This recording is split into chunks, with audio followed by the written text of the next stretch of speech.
Oke, assalamualaikum warahmatullahi wabarakatuh. Perkenalkan, nama saya Randi Gunawan. Di sini saya akan menjelaskan tentang teori imperialisme budaya. Nah, tapi sebelum itu saya akan menjelaskan dulu tentang komunikasi massa. Dikarenakan sebelum kita memahami teori imperialisme budaya, kita harus memahami dulu tentang komunikasi massa. Nah, jadi komunikasi massa ini adalah salah satu studi di ilmu komunikasi yang berkaitan dengan halayak ramai. Sebagai cabang dari studi komunikasi, komunikasi massa ini adalah salah satu yang sering dibicarakan di era modern saat ini, dikarenakan perannya yang sangat penting dan sangat berpengaruh dalam kehidupan sehari-hari. Nah, dalam komunikasi massa ini ada memanfaatkan beberapa saluran media cetak, elektronik, dan online. Nah, saluran tersebut sebagai penghubung antara komunikator dengan komunikan secara bersamaan. Nah, ngomongin tentang media komunikasi massa, yang pertama itu adalah media cetak. Nah, ngomongin media cetak sih kayaknya udah tidak asing lagi ya. Teman-teman bisa ambil contoh seperti majalah, koran, ataupun surat kabar. Sebenarnya media cetak ini sangat eksis pada saat dulu ya, karena masih belum ada online ataupun elektronik yang tidak secanggih di era saat ini. Jadi media cetak ini sangat penting lah untuk mencari informasi dan berita-berita lainnya yang akurat tentunya. Nah, yang kedua ada media elektronik. Nah, media elektronik ini adalah media di mana kita harus membutuhkan listrik ataupun baterai untuk menghidupkannya, seperti radio dan televisi. Nah, perbedaan radio dan televisi ini, perbedaannya radio hanya bisa mendengar dan televisi kita bisa menonton ataupun melihat langsung kejadian ataupun kasus yang terjadi di lingkungan sekitar kita ataupun di negara kita. Yang ketiga ada media online. Ngomongin media online, mungkin kalian sudah tidak asing lagi ya. Mungkin yang nonton video ini semuanya pasti menggunakan media online. Nah, jadi media online ini adalah media yang paling terupdate ataupun terbaru di era modern saat ini. Dari anak-anak hingga orang dewasa sekarang mungkin sudah mengenal media online. Jadi media online ini manfaatnya sangat banyak. Selain untuk berkomunikasi, kita pun bisa mencari informasi dan materi-materi kuliah, materi sekolah yang kita tidak temukan di buku. Nah, di media online ini kita lebih mudah sebenarnya untuk mencari ilmu-ilmu pengetahuan umum yang berkaitan dengan kehidupan sehari-hari. Contohnya di Google, kita lebih bisa mencari apa yang kita butuhkan. Misalnya ada tugas sekolah yang kita sulit menemukannya di buku tapi ada di Google.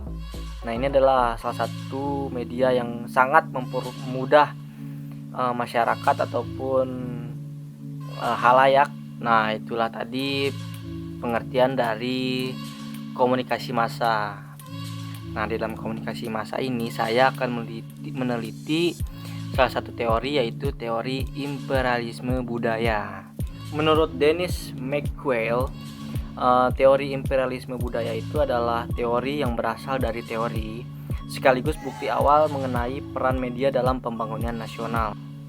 Nah, dalam teori ini berpandangan bahwa media dapat memodernisasi atau memperkenalkan budaya-budaya barat dengan mengorbankan nilai-nilai tradisional dan hilangnya keaslian budaya lokal.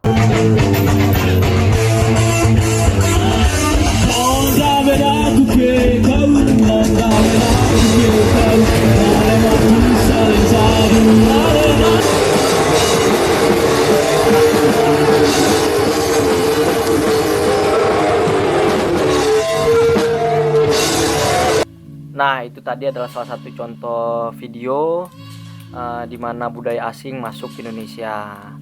Itu namanya adalah biasa tarian anak-anak punk atau musik-musik keras, namanya itu moshing.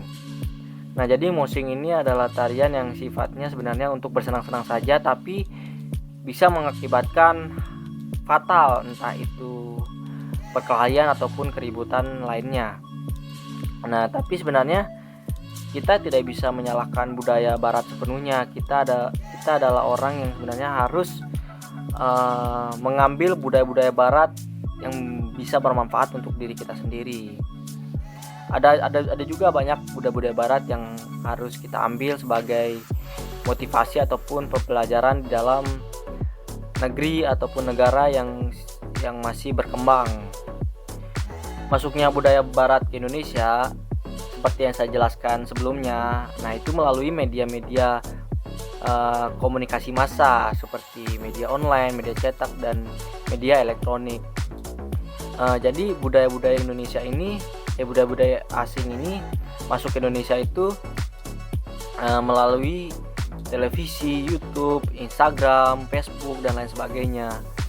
Nah, kita ambil itu contohnya anak pang. Anak pang itu berpenampilan mungkin di Indonesia itu dipandang sangat aneh ya.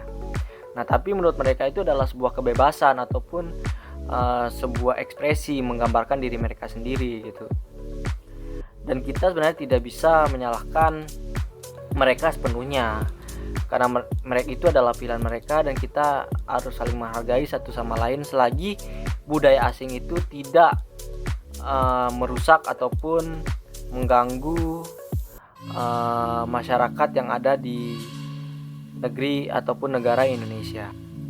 Nah, mungkin sebagian dari kalian bertanya, bagaimana sih cara kita agar budaya-budaya asing itu tidak berpengaruh buruk di dalam negara kita sendiri. Nah, jadi untuk kita mencegah negara kita semakin buruk itu adalah dengan kita harus lebih memahami tentang bagaimana cara menggunakan media-media yang ada. Kita harus menyaring setiap berita ataupun budaya asing yang masuk ke negeri kita. Nah, dengan cara kita bisa saling mengingatkan ataupun saling memberitahu bagaimana budaya-budaya yang sebenarnya terlahir di Indonesia gitu loh. Dan kita setiap acara ataupun event kita harus tetap memasuki budaya-budaya Indonesia atau budaya-budaya lokal seperti tarian-tarian tradisional, permainan tradisional itu harus tetap kita masuki dalam setiap event. Karena biar apa? Biar masyarakat itu tahu, oh inilah budaya lokal yang seharusnya kita pertahankan. Nah, jadinya nilai-nilai budaya lokal itu akan tetap pertahankan selagi kita tetap mempertontonkan dan memasukkan setiap budaya lokal itu ke dalam sebuah event ataupun sebuah acara-acara yang ada di Indonesia.